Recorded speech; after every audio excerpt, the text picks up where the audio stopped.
Disney will nearly double its 10-year investment in theme parks, cruises, and resorts to around $60 billion. The move underscores a dramatic shift in the company's business model, which used to rely heavily on media and entertainment. Disney stock is down over 24% since January. Joining us now is Jim Stewart, New York Times columnist.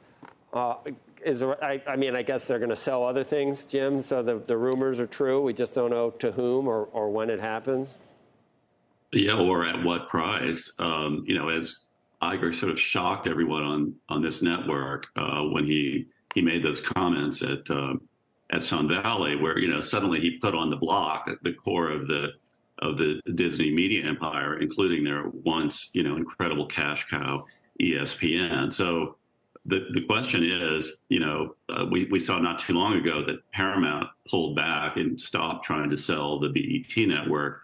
There doesn't seem to be a lot of demand for these legacy cable channels, and that's a big chunk of what he's putting out there. Now, ESPN is kind of in a category of its own. It's not clear they want to get rid of it entirely. They want to bring on partners, so they want to rope in more of the sports gambling thing. There's a lot going on there, but the unfortunate bottom line here is that they're all diminishing assets. They're deteriorating, I think, now faster than many analysts had thought, as people move increasingly to streaming and as Disney and its competitors are still struggling to make money out of streaming.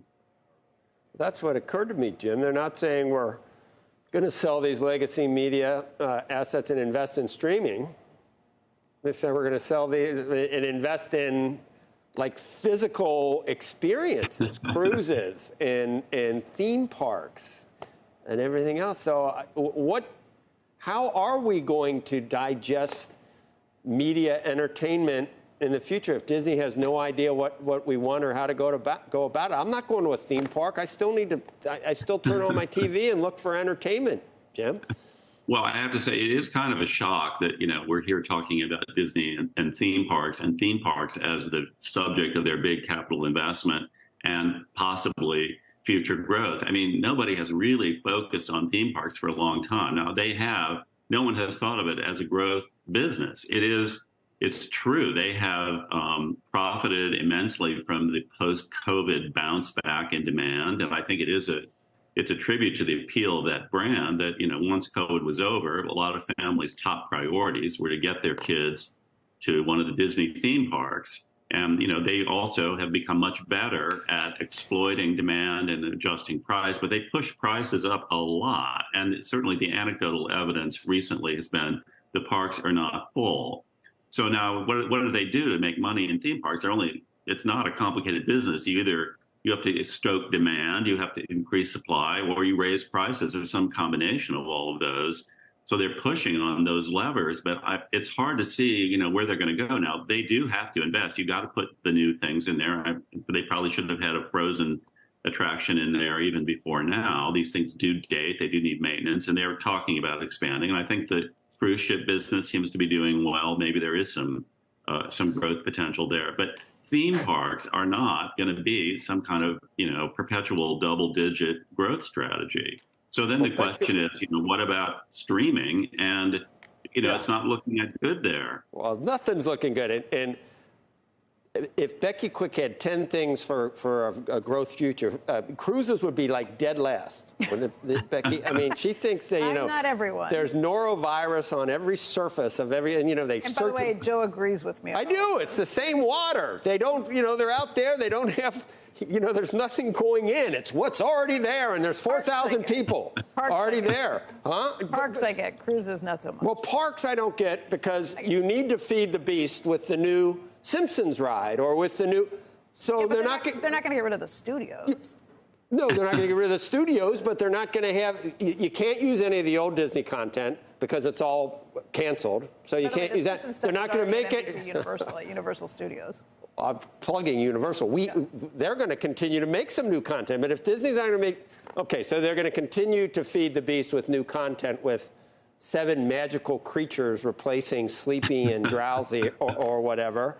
So this company is lost, Jim. Is it lost? I mean, you wrote the book look, on that. I'm not going to go that far. I mean, they are confronting, an incredibly difficult, broad environment here. I mean, you mentioned that making more movies, more product. I mean, that's another challenge they've got. There's a lot of concern here that the superhero formula is getting stale. It's been going on now for decades. Disney mastered that with Marvel.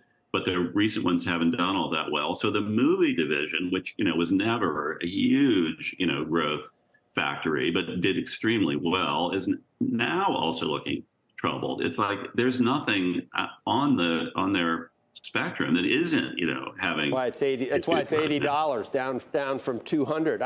Do you remember when Universal or when Comcast bought Universal? From NBC, it was almost like the theme parks were, we're going to get that too. And it turned out to be a great asset. And there are a lot of quarters, not during the pandemic necessarily, but there are a lot of quarters where that was like a profit center.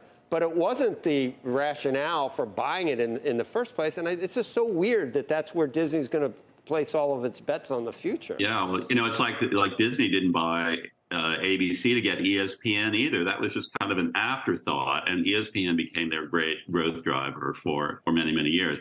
And Universal, I mean, the secret to their success is they made the brilliant move of getting Harry Potter into the theme parks and developing a really first-rate, clever thing. And Disney let that slip out of its grasp. So they're still harvesting the results of some of those decisions.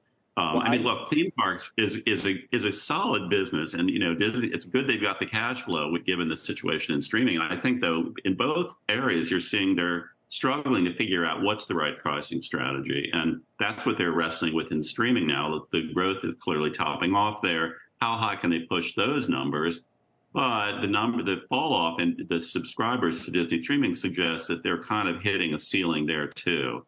So simply raising prices is not going to be the magic bullet here. I just don't know how we go from the golden age of content, and it was going to last forever, and every talented writer and everyone out there was just, it was going to be the good times. We're really rolling, and now we're streaming doesn't work, legacy media doesn't work, everybody's on strike because of AI. It's a mess, Jim. And how does it work?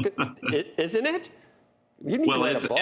It's an industry upheaval, and we've been talking about it now for years, and it's finally, I mean, it's really clear now that this is one of the great, streaming is one of the great disruptive forces in business history. I mean, I'm not going to say maybe it's the same as the introduction of the automobile or the internet, but it is a massive shift in this industry. And that golden age, which was great, and I think that's why the writers are upset now that that gravy train has left the station.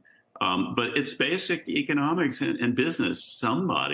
You can't lose billions of dollars quarter after quarter. I mean, those numbers have been staggering. I was kind of surprised that Wall Street was a little slow to wake up that all they cared about was subscriber numbers. And they were racking up losses of billions of dollars a quarter, Disney being in the forefront of that. I mean, Netflix is making money, and presumably Amazon is making money. These are not the legacy media companies. I don't think we have yet seen a major legacy media company successfully navigate this transition to this new, much more tech-driven era. But the industry is not going to go away. I mean, the demand is there. Consumers love it. They're just going to have to end up paying more for it.